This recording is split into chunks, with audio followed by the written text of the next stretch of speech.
pain is inevitable and it is unavoidable. You cannot live without pain.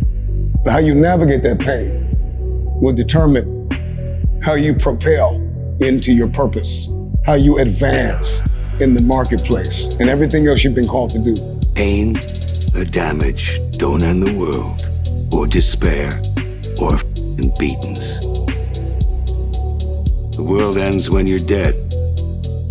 Until then, you got more punishment in store. Stand it like a man. What you learn to do is, okay, I'm gonna go forward, I'm not gonna quit, so I'm gonna go forward, bring it on. And I think if there's anything that you learn, it's to keep pushing through things that suck. And I would love to say like, keep pushing through adversity, but this isn't adversity. This is just things that suck. It's one level below adversity. Adversity is when you're having a challenge. This is just something that's gonna suck and you're gonna have to push through it. Problems, just opportunities that haven't presented themselves. When you have an opportunity, why would you give 80% when you have an opportunity? Somebody answer that for me. Y'all talk. Why would you give 80%, 70%? Why wouldn't you always give 120%? Opportunity meets preparation. That's something a lot of people talk about. I'll tell you what I believe in. I believe that there's so much opportunity at all times that it's actually preparation. Everybody prepared finds their opportunity. Yeah. We live in a world that has unlimited opportunity, especially if you're willing to look for it. Looking for it is predicated on the fact that you put in the work. You put in the work because you knew that you were gonna go look for it. So I believe in preparation, preparation, preparation. Work! Work, damn it! Work! Go try and accomplish something that's hard. You may win, you may lose, you may succeed, you may fail. I'll tell you what, you'll be better. If you don't accept that challenge, if you don't step up and step into that cold water, and you sit on your couch and eat Doritos, this is not a good move.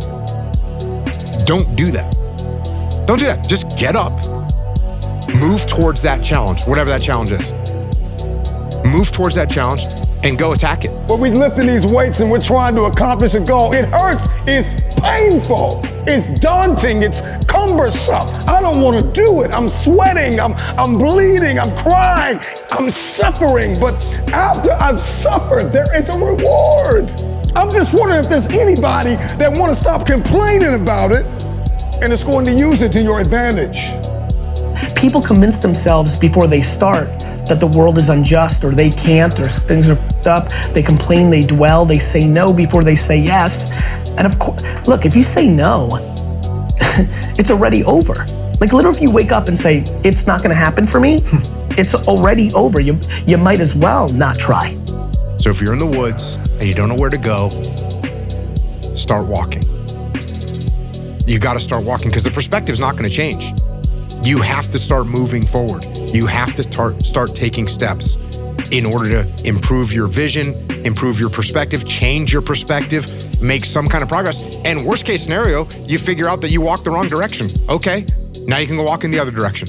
And that's gonna be fine. But standing there lost and not doing anything is just waiting to die, waiting to starve to death. Don't let that happen. There will always be somebody that doubts you, somebody that overlooks you, somebody that underpays you, somebody that undervalues you, somebody that talks the talk but doesn't walk the walk, somebody that's with you but not for you. We're always gonna experience pain. I'm gonna say it again, it is inevitable and it is unavoidable. So use it, because it's always gonna be there. There will always be a measure of pain in your life. Extreme ownership is, this went wrong, this failed, didn't accomplish this, and it's not the fault of my boss, it's not the fault of my girlfriend, it's not the fault of my parents, it's not the fault of the weather, it's my fault. And I'm gonna take ownership of it and I'm gonna fix it. That's what extreme ownership is.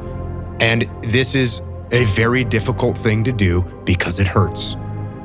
Because when you look around at your life and you look around at your job and your financial situation and your relationship and your physical health, and when you look at all those things and all the problems that you may have with those things, and you say, the reason I have all of those problems is because of me, that can hurt, that can sting. And a lot of times our ego rejects that. and makes excuses and lies. And then we don't have to change anything. And then nothing changes. See, we spend too much time thinking about how bad it hurts instead of how good the future will be after the pain. And so after the blood, after the sweat, after the tears, after I've cried all I'm gonna cry, I want to use the pain to my advantage. I gotta look myself in the mirror every single day. And I'm either gonna allow the pain to eat me alive, or I'm gonna allow the pain to fuel. Because the pain can either be your prison or your passport. The choice is yours. Are you gonna complain, or are you gonna use it to your advantage? Nobody cares about you is something that was never made clear to me. And I mean that in the most positive, optimistic, inspiring, motivating way. Like, I think that, especially if you see yourself as a creative, or you want to exist on YouTube, or as a filmmaker, or a musician, or as an artist, or a painter, or any of those things, like, you think that everybody's paying attention. And because of that, it kind of controls how you think. And even when I was young and fearless and nothing to lose, I was still so cognizant of, like, how are people going to react to this, and what's the best way to do, like, I was so aware. And the reality is everybody is so focused on themselves in this world. Nobody has time for you. And the sooner you accept that as a creative person, the sooner you're free. I don't think I'm that talented. I do think I've outworked people. I think that's real. I also think it's controllable. And I think anybody who's watching right now, they may not be the most talented entrepreneur or salesman or an amazing craft of content, but if they outwork somebody, that is a variable that feels in control. Somebody wants to start a YouTube show, if they do it 365 days a year versus somebody that does it 137 days a year, and they're equally as talented, the person that does it 365 is gonna win. Make a plan. Look at what you're interested in. Get disciplined about something. Allow for the possibility that you have something important to contribute to the world, and that the world would be a lesser place without that contribution. Don't be afraid of taking on responsibility.